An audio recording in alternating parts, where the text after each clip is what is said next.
Ampak kaj so pa te neke osnove v prehrani, ki jim pa lahko sledimo, ne glede na to, da preverjamo drobni tisk čist pri vsakem živilu, recimo ponavadi se kaj, zelenjava definitivno je nekaj, kar mora biti, to sem se naučil iz prejšnjih, da zelenjava je polovica krožnika, ne? Če deliš 25, 25, 50.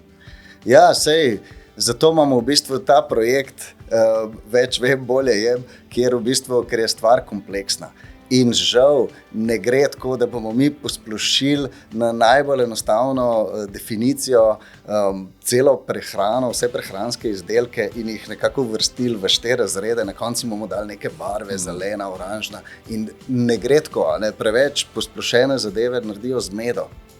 In v bistvu zaradi tega je treba povedati več o tem, kaj sploh zdrava prehrana je.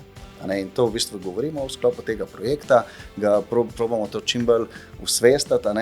In v bistvu, kar bi lahko na ta vprašanje rekel, je, da seveda osnova recimo neke zdrave prehrane naj bo vedno iz teh, da si naj sami izdelamo neke obroke iz teh osnovnih živil, ki seveda naj vsebujejo tako zelenjavo, ne vsebujejo beljakovine, ne vsebujejo ogljikohidratne vire, kompleksnih ogljikohidratov, ne izberamo boljše maščobe.